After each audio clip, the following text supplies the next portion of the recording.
Hello everyone, जय हिंद। चलिए हम आज का आर्टिकल देखें। आज का जो हमारा हेडलाइन है दैट इज डबल ट्रबल। और जब हम ये हेडलाइन पढ़ते हैं तो ये कुछ क्यूरियोसिटी जगाता है, लेकिन इससे हम समझ नहीं सकते हैं कि थोड़ा सा आइडिया लग सकता है कि किस चीज़ के बारे में बात कर रहा है। बट जब आप ये पूरा पढ़ेंगे तभी आप जो टाइटल को जस्टिफाई कर पाएंगे। Double trouble. अब यहाँ पर जो आज बात की गई है वो बात की गई है कि जो कई बार एक ही जो इंसान है या मतदाता जो है वो कई बार वोट दे देते हैं या कई जगह पर वोट दे देते हैं, उसकी जो प्रॉब्लम है उसी के बारे में डिस्कस करने जा रहे हैं आज के आर्टिकल में। That is called double trouble.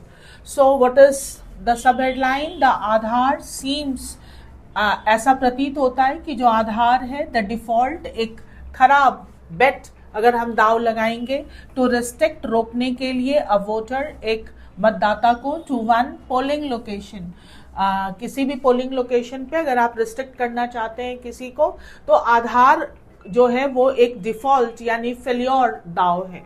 क्यों ऐसा है वो देखते हैं। The integrity of the electoral system. Integrity का मतलब होता है हमारे नैतिक जो हमारे वैल्यूज होते हैं जो बिल्कुल सॉलिड होते हैं, अखंड, that is called integrity. Electoral system जो हमारा चुनावी सिस्टम है इन इंडिया, भारत में, is dependent upon the confidence. कई बार स्टूडेंट हमसे एक सवाल पूछते हैं कि डिपेंड के साथ ऑन लगता है या अपॉन। डिपेंड के साथ आप दोनों लगा सकते हैं, डिपेंड ऑन और डिपेंड अपॉन। डिपेंड ऑन अगर हम एक आंशिक डिपेंडेंसी की बात कर रहे हैं, बट डिपेंड अपॉन अगर आप पूर्ण रूप से किसी चीज के डिपेंडेंसी की बात कर रहे हैं तो depend upon. So you should remember that we can use both on and upon with dependent, dependency etcetera, with a slight difference. तो dependent upon the confidence, confidence, reposed. Repose का मतलब कॉन्फिडेंस, वो जो हमारा जो कॉन्फिडेंस है जो हम रिपोज करते हैं, डालते हैं या कहीं पर हमने रख दिया है, इन इट जो डाला गया है इसमें, बाय प्रोस्पेक्टिव जो संभावित वोटर्स हैं, मतदाता हैं, एंड द पार्टिसिपेटरी और जो भाग लेने वाले पॉलिटिकल पार्टीज हैं। जो हमारा इलेक्टोरल सिस्टम है जिसमें हमने अपना भरोसा जताया है, और सिर्फ हमने एज अ वोटर नहीं, जो पॉलिटिकल पार्टीज हैं उन्होंने भी उस पर अपना भरोसा जताया है। इन रिसेंट ईयर्स, जो अभी हाल के कुछ सालों में, the election commission of India, जो इलेक्शन कमीशन ऑफ इंडिया है, हैज ड्रॉन फ्लैग। ड्रॉन का मतलब जो है वहां से निकालना या लेना। फ्लैग का मतलब होता है कड़ी आलोचना। फ्रॉम, किस चीज से? ओवरब्लोन का मतलब कि बढ़ा चढ़ाकर, बहुत ज्यादा, एग्जैजरेटेड, टू डिजर्व। और बात ने कहा नहीं, बढ़ा चढ़ाकर नहीं कहा, सच में ऐसा होना चाहिए था। डिजर्व रीजंस, जो वाकई में डिजर्व है, कारण, उनको reasons, overblown to deserve reasons from political parties, जो राजनीतिक दल हैं, एंड सिविल सोसाइटीज, और जो हमारी सिविल सोसाइटी है उनके जो एक्टिविस्ट हैं। सिविल सोसाइटी में बहुत सारी चीजें आती हैं, जो एक्टिविस्ट होते हैं वो सिविल सोसाइटी के तहत आते हैं। अलग अलग एनजीओज और अलग अलग ऑर्गेनाइजेशन में जो एक्टिविस्ट होते हैं, कंसर्न अबाउट, जो इस चीज को लेकर थोड़ा चिंतित है कि जो एक ट्रेंड चल रहा है इन इंडियन डेमोक्रेसी, भारतीय लोकतंत्र में। अ न्यू कंप्लेन, एक नई शिकायत, आफ्टर रीसेंट स्टेट इलेक्शन, जो हाल ही में जो राज्यों में जो इलेक्शन हुए हैं उनके बाद जो कुछ शिकायतें आई हैं, रिलेट्स टू, जो संबंधित है, इंक्रीज नंबर ऑफ इलेक्टोर, जो चुनाव देने वालों की जो संख्या है वो बढ़ जाती है इन द असेंबली पोल्स। जो असेंबली इलेक्शन होते हैं उसमें वोट देने वालों की संख्या बढ़ जाती है, व्हेन कंपेयर टू, जब हम उसकी तुलना करते हैं, टू द नंबर्स, संख्या से, रजिस्टर्ड इन, जो रजिस्टर्ड हुआ in the general election. General election में जो संख्या होती है वो कम होती है, लेकिन वही संख्या जब असेंबली पोल होते हैं तो उसमें बढ़ जाती है। फॉर द सेम ईयर उसी साल 2024 में। While a report in the Hindu में जो एक report I found that such discrepancies का मतलब हुआ कि दो चीजों का अंतर जिनको सेम होना चाहिए था। अगर मान लीजिए आपने कहीं पे दो जगह पर अपना एज रजिस्टर करवाया हुआ है तो दोनों जगह पे एक ही व्यक्ति की एज तो सेम होनी चाहिए, लेकिन अगर अलग अलग है तो इसे हम कहेंगे डिस्क्रिपेंसीज। दो चीजों, एक ही चीज के दो डेटा में अंतर होना जिससे सेम होना चाहिए था, that is called discrepancies. In electorate registration ये जो एक जो अंतर आ रहा है वर नॉट अनयूजुअल, ये कोई बहुत ही अनयूजुअल सी बात नहीं है। When compare to previous election cycle, अगर हम पहले जो इलेक्शंस रहे हैं उनको देखें तो द क्वेश्चन, लेकिन यहाँ पर जो क्वेश्चन रेज्ड उठाया गया है, देखिए अगर आप इंग्लिश पढ़ रहे हैं एग्जाम के लिए या अपने पर्सनल यूज के लिए तो always know the difference between rise and raise, transitive और इनट्रांजिटिव। वॉसिफेरसली, जोर से, रेज्ड वॉसिफेरसली, जिसको बहुत मतलब लाउड आवाज में उठाया गया है बाय द अपोजिशन, विपक्ष के द्वारा, कांग्रेस पार्टी जो विपक्ष है Congress party. As to how state such as, कि कैसे जो एक स्टेट जैसे कि Maharashtra registered an increase of 48 lakh voters in just 6 month, 6 महीने के अंतर में कैसे 48 लाख वोटर्स इंक्रीज हो जाएंगे, सिंस जब से the general elections has not been adequately answered by the ECI। ये जो प्रश्न उठाया गया विपक्ष के द्वारा कि भाई कैसे 48 लाख वोटर्स ज्यादा हो जाएंगे जब से जनरल इलेक्शन हुए, इसका कोई जो है एक उपयुक्त जो है वो आंसर ECI के द्वारा नहीं दिया गया। दिस अलोंग विद, और इसके साथ ही the ECI is disclosure, ECI ने जो खुलासा किया that the nature of registration, कि जो रजिस्ट्रेशन का नेचर होता है अलाउड फॉर, जो आपको परमिशन देता है फॉर डिफरेंट इलेक्शन, अलग अलग इलेक्शन के लिए, to have the same elector, तो आपका जो इलेक्टोर फोटो आइडेंटिफिकेशन कार्ड जिसको हम एपिक नंबर कहते हैं, has allowed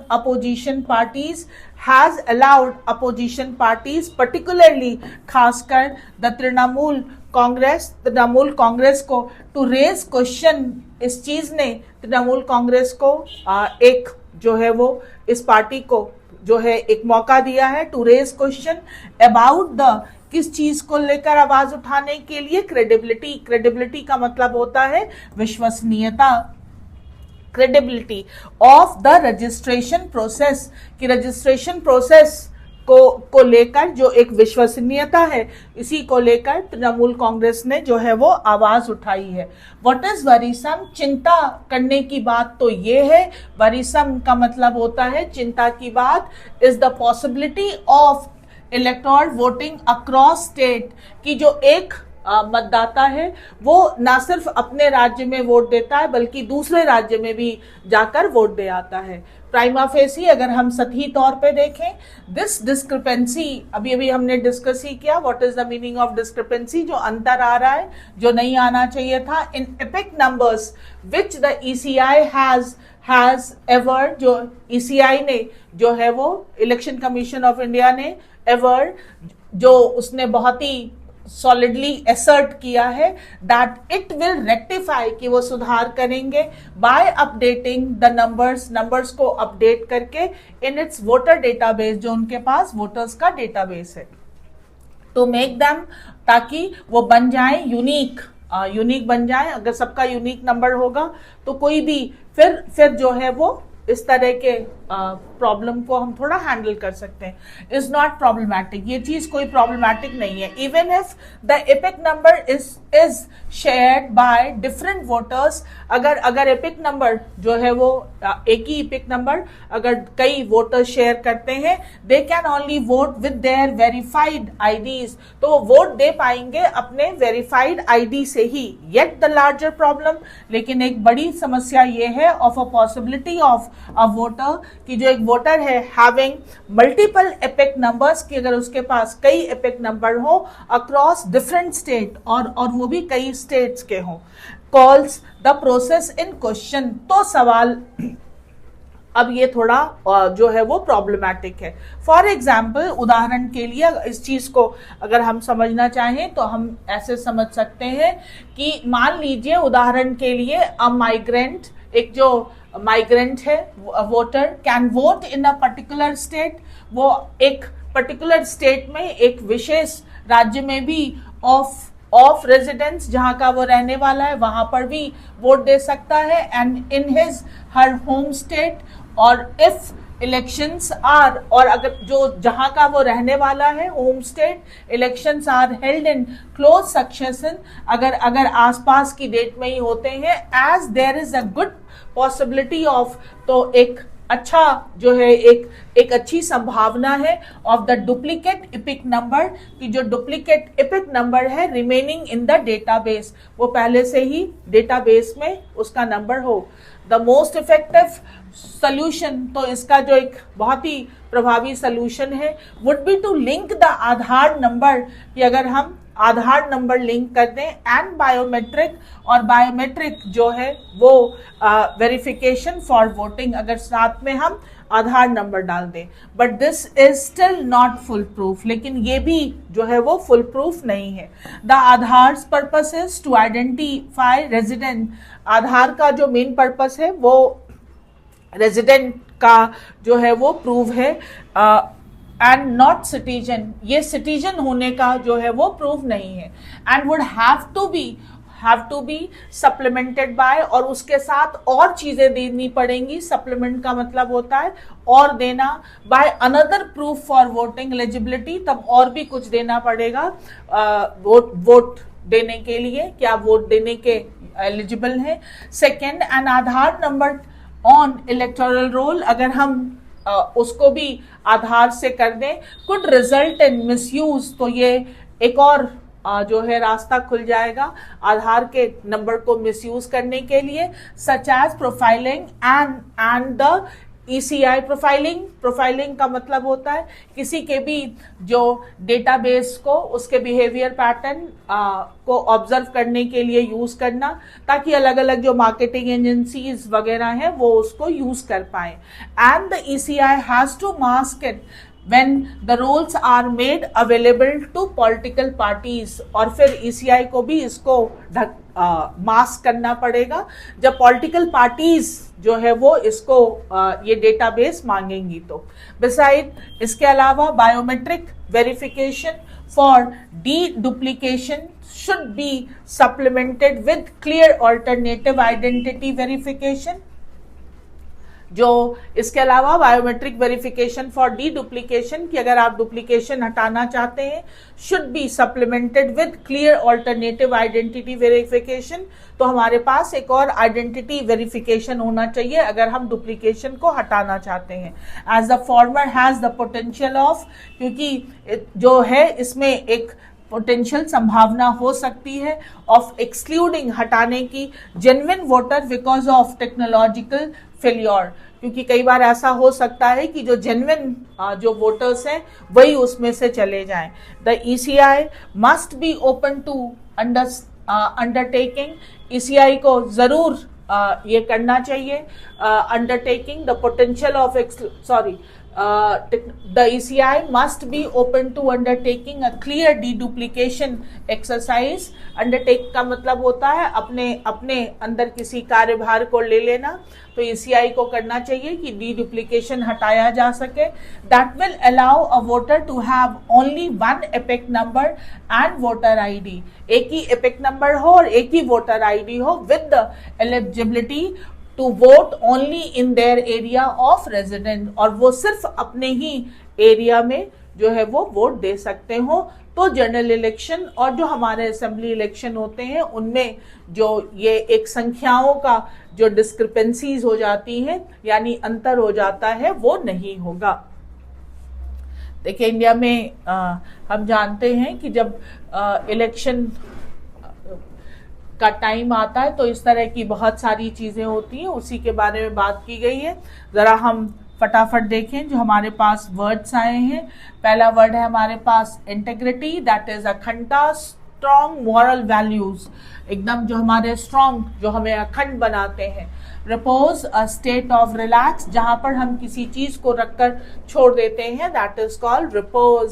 flag, strong criticism, बहुत ही कटु आलोचना। ओवरब्लोन, एग्जैजरेटेड, जो बहुत ही बढ़ा चढ़ाकर बोला गया हो, एग्जैजरेटेड। डिस्क्रिपेंसी, असंगत, जो असंगत, जो दो चीजें सेम होनी चाहिए थी वो नहीं है, उसी को हम कहते हैं डिस्क्रिपेंसीज। वॉसिफेरस, लाउड, बहुत जोर से। एवर, टू असर्ट समथिंग, जब आप किसी चीज को स्पष्ट रूप से एकदम क्लियरली कहते हो, that is called ever. And rectify, that is सुधारना, टू करेक्ट। सारे वर्ड कर लीजिएगा और फिर मिलेंगे हम अगले आर्टिकल में। जय हिंद।